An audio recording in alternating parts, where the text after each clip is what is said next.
So ரீசெண்டாக launch ஆன Nissan டெக்டானோட ஒரு டீட்டெயில்டான வாக்கர் ரிவ்யூ நம்ம சேனலில் நீங்கள் ஆல்ரெடி பார்த்துருப்பீங்க. நம்ம வந்துட்டு இதே டெக்னா ப்ளஸ் வேரியண்ட்டோட ஒரு டீட்டெயில்டான ரிவ்யூ பண்ணியிருந்தோம். ஸோ இன்றைக்கி வந்து நம்ம இந்த காரை டிரைவ் எடுத்து இது எப்படி பெர்ஃபார்ம் பண்ணுது அப்படிங்கிறத பற்றி தான் செக் பண்ண போகிறோம். ஸோ இதில் ஒரு 1.3 லிட்டர் டர்போ பெட்ரோல் இன்ஜின் கொடுத்துருக்காங்க. இது மேக்ஸிமம் ஒரு 163 PS and 280 Nm of torque அப்படிங்கிறது ப்ரொடியூஸ் பண்ணும். ஸோ பவர் அப்படின்னு பார்க்குறப்போ இது வந்து கிளாஸ் லீடிங் அப்படின்னே சொல்லலாம். அந்தளவுக்கு நல்ல ஒரு பவர் ப்ரொடியூஸ் பண்ணுது.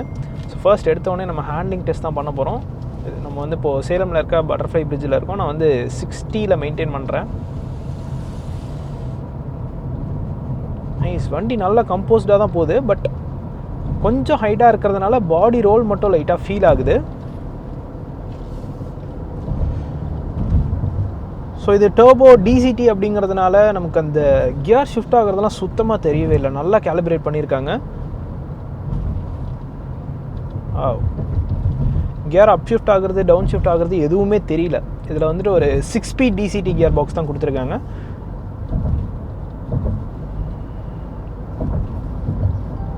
அண்ட் ஆல்சோ அதில் வெட் கிளச் கியர் பாக்ஸ் தான் வருது. ஸோ இனிஷியலாக அந்த பார் டெலிவரி வந்துட்டு நல்லாயிருக்கு. மேனுவலாக கம்பேர் பண்ணுறப்போ நம்ம ஆல்ரெடி டஸ்டரில் 1.6 மேனுவல் ஓட்டியிருக்கோம். ஸோ அதை கம்பேர் பண்ணுறப்போ அதில் வந்து அந்த டார்க் கொஞ்சம் நல்லா இருக்க மாதிரி எனக்கு ஒரு ஃபீல் இருக்குது. பட் ரெண்டுலேயுமே ஒரே டார்க் தான். ஸோ அதில் பெருசாக எந்த ஒரு வித்தியாசமும் கிடையாது.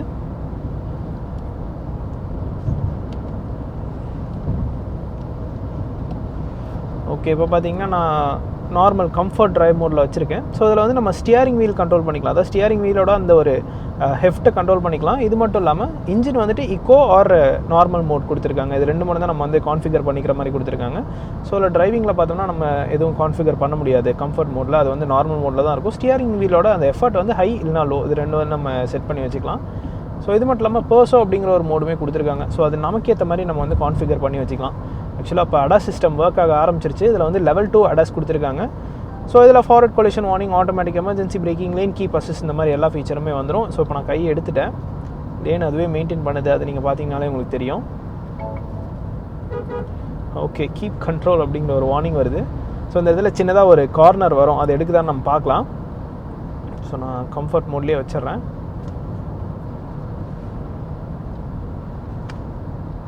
ஸோ ஒரு லெஃப்ட் கார்னரு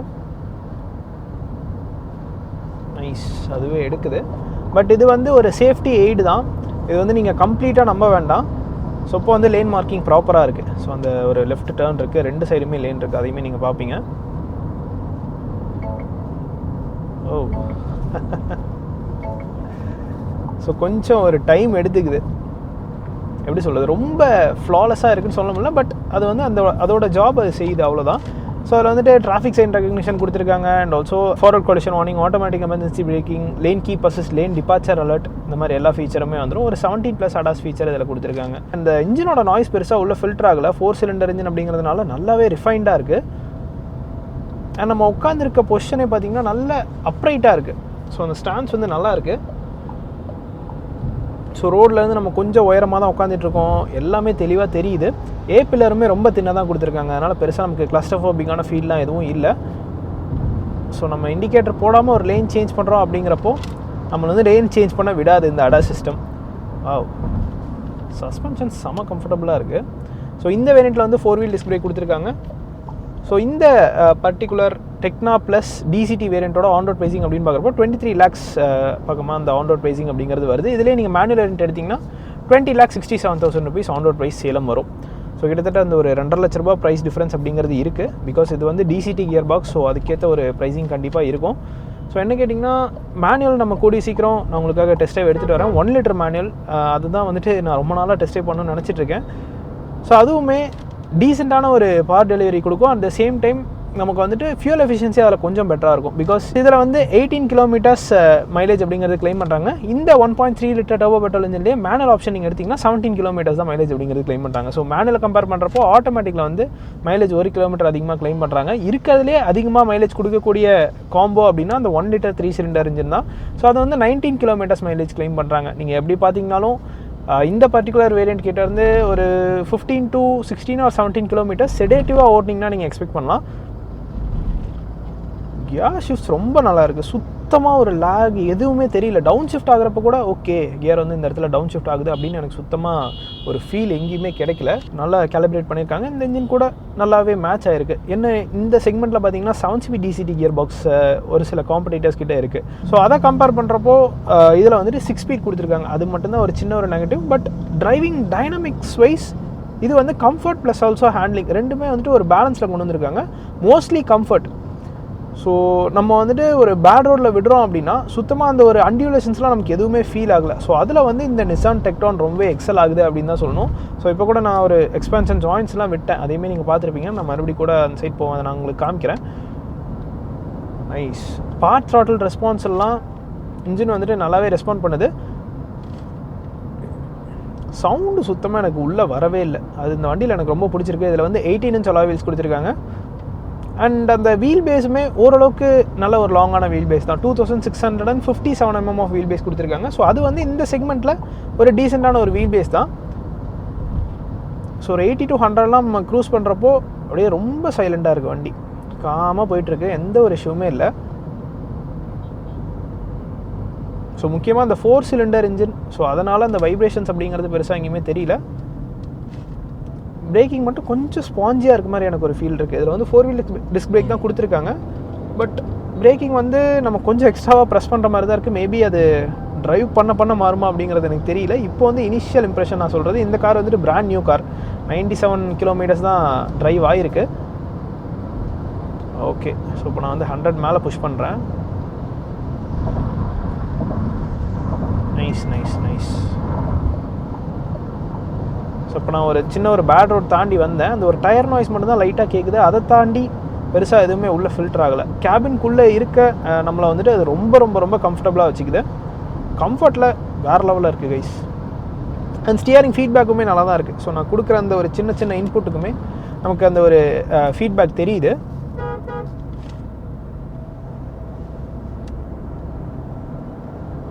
ஸோ நம்ம ப்ரெஸ் பண்ணுறதுக்கு ஏற்ற மாதிரி இந்த கியர் பாக்ஸ் ரியாக்ட் ஆகுது. ஸோ பார்ப்போம். நான் வந்து மேனுவல் மோட் ஷிஃப்ட் பண்ணியிருக்கேன். ஸோ இதில் பேடல் ஷிஃப்டர்ஸுமே கொடுத்துருக்காங்க. ட்ரிப்ட்ரானிக் ஆப்ஷன் கிடையாது. பட் பேடல் ஷிஃப்டர்ஸ் கொடுத்துருக்கிறதே மோர் தென் எனஃப் தான்.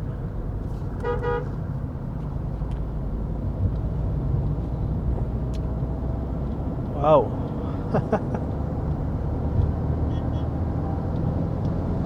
Nice nice nice. ஓகே. நான் இது வந்து டஸ்டர்லேயே ஃபீல் பண்ணேன். என்ன அப்படின்னா இது வந்து டீசல் இன்ஜின் மாதிரி பிஹேவ் பண்ணும். ஸோ அந்த 2000 RPMக்கு மேலே அந்த டார்க் டெலிவரி வந்து வேறு லெவலில் இருக்குது. அப்படியே இன்ஸ்டண்ட்டாக புல் பண்ணிகிட்டே இருக்குது. ஸோ அந்த ஒரு பவர் பேண்ட் வந்து நல்லா இருக்குது ட்ரைவ் பண்ணுறப்போ. அது வந்து உங்களுக்கு ஒரு சின்ன அந்த ஒரு டீசல் ஓட்டுற ஒரு ஃபீல் கொடுக்கும். ஸோ இந்த DCT கியர் பாக்ஸ்லையுமே அதே ஒரு ஃபீல் தான் கிடைக்குது.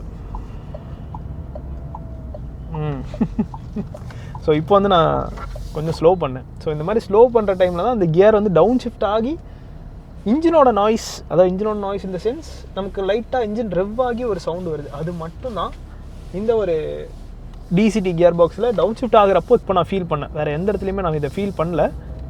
ஓகே. மேனுவல் மோட் போடுவோம். ஓ வாவ். ஸோ என்ன ஒரு ப்ளஸ் பாயிண்ட்னா சுத்தமாக அந்த ஒரு ஜர்க்கோ எதுவுமே இல்லை. அப்படியே ப்ராப்பராக நம்ம எவ்வளோ வந்துட்டு ஹையராக RPMs போயிட்டு நம்ம ரெட் லைன் போயிட்டு ஷிஃப்ட் பண்ணாலும் அது வந்துட்டு ஈஸியாக கியர் ஷிஃப்ட் பண்ணி போயிடுது. ஸோ நம்ம இந்த இடத்துல சின்னதாக ஒரு லான்ச் பண்ணுவோம். 3, 2, 1 கோ.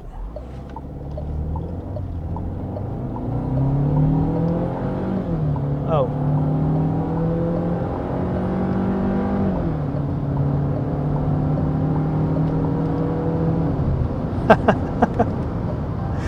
ஸோ மேனுவல் மோடில் கியர் அப் ஷிஃப்ட் ஆகலை. அது மெயின்டைன் ஆகுது. மேக்ஸிமம் ஒரு எவ்வளோ RPMன்னு எனக்கு தெரியல. ஸோ நம்ம சேஞ்ச் பண்ணி கூட வச்சுக்கலாம். 4000 RPM மேலே கண்டிப்பாக போயிருக்கும். பட் அதை தாண்டி போகிறப்பவுமே கியர் அப் ஷிஃப்ட் ஆகலை, மெயின்டைன் ஆகுது. பட் இப்படிலாம் நீங்கள் ஓட்டிங்கன்னா DCT கியர் பாக்ஸ் ஈஸியாக செலவு வைக்க ஆரம்பிச்சிடும். யாரும் இவ்வளோலாம் ஓட்ட மாட்டாங்க. ஆனால் ஸோ ஒரு மேக்ஸிமம் ஒரு 2000 RPMலேயே நம்ம கியர் அப் ஷிஃப்ட் பண்ணிடுவோம். பட் ஸ்டில் உங்களுக்கு வந்து அந்த மேனுவல் கண்ட்ரோல் வந்துட்டு இந்த கியர் பாக்ஸ் கொடுக்குது. ஃபுல் மேனுவல் கண்ட்ரோல் கொடுக்குது. ஓகே. 6th கியர் போட்டாச்சு. ஸோ ஆல் டே நீங்கள் வந்து 100 to 120 வரைக்குமே க்ரூஸ் பண்ணலாம். ஸோ 120லையுமே இன்ஜின் நல்ல காமாக தான் இருக்குது, ரொம்ப ஸ்ட்ரெஸ் ஆகலை. 106 போயிட்டுருக்கேன், 2000 RPM மெயின்டைன் ஆகிட்டுருக்கு. ஸோ இன்னும் சவுண்ட் ஸ்பீடு இருந்திருந்தால் இன்னும் வந்துட்டு ஒரு பெட்டரான ஒரு எப்படி சொல்கிறது, நம்ம ஒரு RPMல க்ரூஸ் பண்ணியிருக்கலாம். பட் ஸ்டில் இதுவே மோர் தென் எனஃப் அப்படின்னு தான் நான் நினைக்கிறேன். பிகாஸ் 1.3 லிட்டர் இன்ஜின் தான். ஸோ டிஸ்பிளேஸ்மெண்ட் வைஸ் பார்க்கும்போது இதுக்கு வந்து இந்த 6 ஸ்பீட் DCT அப்படிங்கிறது ஓகே தான். ஸோ சேஃப்டி அப்படின்னு பார்க்குறப்போ இந்த காரில் பேசிக் வேரியண்ட்லேருந்தே 6 airbags, ABS, CBD, electronic stability programming, traction control, hill hold assist and also 4-wheel disc brake, tyre pressure monitoring system, இந்த மாதிரி எல்லா ஃபீச்சருமே கொடுத்துருக்காங்க. அண்ட் ஆல்சோ பேனட்டுமே அந்த கடைசி வரைக்கும் நமக்கு தெளிவாக தெரியுது. ஸோ ஃபர்ஸ்ட் டைம் கார் பையராக இருந்தாலும் தாராளமாக இந்த கார் வாங்கி, இப்போ தான் நான் ஓட்டி கற்றுக்கிட்டேன், நான் இவ்வளோ பெரிய காரை ஓட்ட முடியுமா அப்படின்னு நீங்கள் கேட்டிங்கன்னா தாராளமாக ஓட்டலாம். அந்தளவுக்கு விசிபிலிட்டி எல்லாமே நல்லா தான் கொடுத்துருக்காங்க. அண்ட் ஃபர்ஸ்ட் டைம் கார் பையர்ஸுக்குமே இந்த காரில் ஒரு வேரியண்ட் இருக்குது. என்ன அப்படின்னு பார்த்தீங்கன்னா விசியா வேரியண்ட் தான். ஸோ அந்த வேரியண்ட்டில் தேவையான ஃபீச்சர்ஸ் எல்லாமே இருக்குது. முக்கியமாக அதில் வந்துட்டு இந்த 1 லிட்டர் டர்போ பெட்ரோல் இன்ஜின் கொடுத்துருக்காங்க. எனக்கு தெரிஞ்சு என்கிட்ட வாங்கின அந்த கஸ்டமர்ஸ் எல்லாமே சொன்னது என்ன அப்படின்னு பார்த்தீங்கன்னா, ஓகே டீசெண்டான ஒரு பவர் டெலிவரி இருக்குது, இனிஷியலாக வரக்கூடிய அந்த பவர் வந்து நல்லா இருக்கிறதுனால ஓரளவுக்கு மேட்ச் ஆயிடுது அப்படிங்கிற மாதிரி தான் சொல்லியிருக்காங்க. ஸோ அதையுமே நான் ட்ரைவ் பண்ணிட்டு எப்படி இருக்குது அப்படிங்கிறத நான் உங்களுக்கு டீட்டெயில்டாக சொல்கிறேன். அண்ட் நிசான் இப்போ வந்துட்டு அந்த வாரண்ட்டி பற்றி நிறைய பேர் கேட்டிருந்தீங்க. 3 years or 1 lakh kilometers warranty ஸ்டாண்டர்டாக கொடுத்துருக்காங்க. இது மட்டும் இல்லாமல் 3 years ரோட் சைடு அசிஸ்டன்ஸுமே இப்போ வந்து ஃப்ரீயாக கொடுத்துருக்காங்க. இது மட்டும் இல்லாமல் ப்ரீ புக் பண்ண கஸ்டமர்ஸ்க்கு நிசான் கோல்டு கேர் சம்திங் ஒரு ஆஃபர் கொடுத்துருக்காங்க. அது என்ன அப்படின்னு பார்த்தீங்கன்னா 5 years or 50,000 kilometers வரைக்கும் ஃப்ரீயாகவே நீங்கள் வந்துட்டு சர்வீஸ் பண்ணிக்கலாம். லைக் நம்ம engine oil filter, air filter, cabin filter, இந்த மாதிரி மேண்டேட்ரியான சர்வீஸ் பண்ணக்கூடிய பார்ட்ஸ் எல்லாமே ஃப்ரீயாக பண்ணி கொடுத்துருவாங்க. ஸோ அது வந்து ப்ரீ புக் பண்ண கஸ்டமர்ஸ்க்கு தான். இதுவே நீங்கள் அதை வந்து அவைல் பண்ணிக்கணும், அதாவது ப்ரீ புக் அந்த ஆப்ஷன்ஸ் எல்லாம் முடிஞ்சுது, இப்போ வந்து நான் அதை வந்து அவைல் பண்ணோம் அப்படின்னு நினச்சிங்கன்னா 44,000 rupees எக்ஸ்ட்ராவாக பே பண்ணிங்க அப்படின்னா 5 years or 50,000 kilometersக்கு சர்வீஸ் பேக்கேஜ் அப்படிங்கிறது போட்டு கொடுக்குறாங்க. Which is a good thing. ஏன்னா 5 வருஷத்துக்கு உங்களுக்கு பெருசாக அந்த மெயின்டெனன்ஸ் பிரச்சனை அப்படிங்கிறது இருக்காது. அண்ட் ஆல்சோ அதில் டைனமிக் சாசின்னு ஒன்று இருக்குது. ஸோ அதில் அந்த பிச் அண்ட் ரோல் மீட்டர்ஸ்லாம் கொடுத்துருக்காங்க. ஒரு சின்ன ஒரு ஸ்டாட்டிஸ்டிக்ஸ் வருது. நோரையும்ஸுமே நல்ல சங்கியாக இருக்குது. நல்ல பின்னால் என்ன வருது அப்படிங்கிறது நமக்கு தெளிவாக தெரியுது. ஸோ இந்த இடத்துல நம்ம வந்துட்டு பிரேக் டெஸ்ட் பண்ணுவோம். ஓகே, ஃபுல்லாக நம்ம ஒரு ஸ்டாப் வந்தாச்சு. ஒரு சர்வீஸ் லைனில் தான் இருக்கேன், பின்னாடி அந்த வண்டியும் வரல. So 3, 2, 1 and go.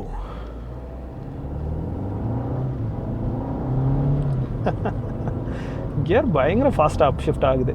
ஸோ ஒரு 60-70 பண்ணுவோம். பைக் நல்லா ஷார்ப்பாக தான் இருக்குது. ஸோ பிரேக்கிங் வந்து ஓகே. நான் வந்துட்டு ஃபுல்லாக பிரேக் மேலே ஏறி நின்றுட்டேன். நல்லா ப்ராப்பராக நின்றுது. அந்த அலையிறது அதெல்லாம் எந்த ஒரு ஃபீலுமே இல்லை. பட் நம்ம நார்மலாக ரோட்டில் ஓட்டுறப்போ, அதாவது ஒரு ஹைவேஸில் போயிட்டுருக்கோம் அப்படின்னா டக்குன்னு ஒரு ஸ்லோ பண்ணணும், ஒரு கட் எடுக்கணும் அப்படின்னா லைட்டாக நம்ம பிரேக் மேலே கால் வச்சுட்டு எடுப்போம். ஸோ அந்த மாதிரி வந்துட்டு இதில் பண்ணுறப்போ அந்த ஒரு ஃபீட்பேக் மட்டும் இன்னும் கொஞ்சம் பெட்டராக இருந்திருக்கலாமோ அப்படின்னு எனக்கு தோணுது. ஏன்னா நம்ம கொஞ்சம் எக்ஸ்ட்ராவாக பிரேக்கை ப்ரெஸ் பண்ணுற மாதிரி இருக்குது. ஸோ அதான் நான் ஸ்டார்டிங்லேயே சொன்னேன், சின்னதாக ஸ்பாஞ்சியாக இருக்க மாதிரி ஒரு ஃபீல் இருக்குன்னு. 212 mm கிரவுண்ட் கிளியரன்ஸ் கொடுத்துருக்காங்க, which is more than enough for our Indian roads. சுத்தமாக கீழே தட்டவே தட்டாது. ஸோ இந்த 1.3 லிட்டர் மேனுவல் வேரியன்ட் பார்த்தீங்கன்னா என்கனெக்டா அண்ட் ஆல்சோ டெக்னா ரெண்டு வேரியண்ட்டில் மட்டும்தான் அவைலபிளாக இருக்குது. ஸோ அது பார்த்தீங்கன்னா 18 lakhs and also 20 lakhs pricing பண்ணியிருக்காங்க. 1 லிட்டர் வேரியண்ட் வந்து 13.30 lakhs ஸ்டார்ட் ஆகுது. And top and டெக்னா plus variant 1 லிட்டரில் பார்த்தீங்கன்னா 20 lakhs 72,000 rupees ஆன்ரோட் ப்ரைசிங் பண்ணியிருக்காங்க. ஸோ ஒரு 13 lakhs ஸ்டார்ட் ஆகி 23 lakhs வரைக்கும் இந்த வேரியண்ட்ஸோட ப்ரைசிங் அப்படிங்கிறது வருது. 1 லிட்டர் அண்ட் ஆல்சோ 1.3 லிட்டர் ரெண்டுமே நான் சேர்த்து தான் சொல்கிறேன். ஸோ என்ன கேட்டிங்கன்னா, நீங்கள் பேஸ் ஒரு மிட் வேரியன்ஸ் எடுத்துக்கிறது ஒரு சம வேல்யூ ஃபார் மணி வேரியன்ஸாக இருக்கும். ஏன் அப்படின்னு பார்த்தீங்கன்னா 15 லட்ச ரூபா ப்ரைஸ் ப்ராக்கெட்டில் நீங்கள் எடுக்கிறீங்க அப்படிங்கிறப்போ ஒரு பெரிய எஸ்யூவி உங்களுக்கு கிடைக்குது. அட் த சேம் டைம் உங்களுக்கு லாங் டிஸ்டன்ஸ் ட்ராவல் பண்ணுறப்போ அது ரொம்ப கம்ஃபர்டபுளாக இருக்கும் காம்பேக்ட் எஸ்யூவிஸை கம்பேர் பண்ணுறப்போ. ஸோ சஸ்பென்ஷன் அவ்வளோ நல்லா இருக்குது. அட் த சேம் டைம் சாசியும் நல்ல ஒரு கேப்பபிளான ஒரு சாசி தான். ஸோ அதனால் அந்த வேரியன்ட்ஸ் வந்து வேல்யூ ஃபார் மணியாக இருக்கும். இல்லை எனக்கு பெர்ஃபார்மன்ஸ் வேணும் அப்படின்னு எக்ஸ்பெக்ட் பண்ணுறவங்க தாராளமாக இந்த 1.3 டர்போ பெட்ரோல் இன்ஜினை எடுக்கலாம். ஸோ ஆப்வியஸ்லி இது வந்து சோர்ஸ்ட் ஃப்ரம் மெர்சிடிஸ் இன்ஜின் தான். இது நம்ம ஆல்ரெடி நிசான் கிக்ஸில் பார்த்துருப்போம். ஸோ அதே இன்ஜின் தான் எங்கேயுமே கேரி ஃபார்வர்ட் பண்ணியிருக்காங்க. ஸோ இந்த எக்ஸ்பான்ஷன் ஜாயின்ஸ் ஓகே. ஸோ நம்ம ஒரு 80-90 பக்கமாக இதில் வந்துட்டு எடுத்திருப்பேன். இது கொஞ்சம் பேடான அந்த ஒரு எக்ஸ்பான்ஷன் ஜாயின் தான். பட் என்ன ஒரு விஷயம்னா, நம்ம ஹை ஸ்பீட்ஸ் போகிறப்போ நம்ம அந்த எக்ஸ்பான்ஷன் ஜாயின்ஸ் கிராஸ் பண்ணுறோம் அப்படிங்கிற ஒரு ஃபீல் இருக்குது. ஆனால் உள்ளே வந்து நம்மளை அது அன்கம்ஃபர்டபுளாக எந்த விதத்துலையுமே ஃபீல் பண்ண வைக்கல. ஸோ அதான் முக்கியமான ஒரு ப்ளஸ் பாயிண்ட் இந்த சஸ்பென்ஷனில். அண்ட் இதில் பார்த்தீங்கன்னா ஃப்ரண்ட் அண்ட் ரியரில் ஆன்டி ரோல் பால்ஸ்லாம் ஆட் பண்ணி கொடுத்துருக்காங்க. பார்த்தீங்கன்னா நான் 70 எடுக்கிறேன் அந்த கார்னர்.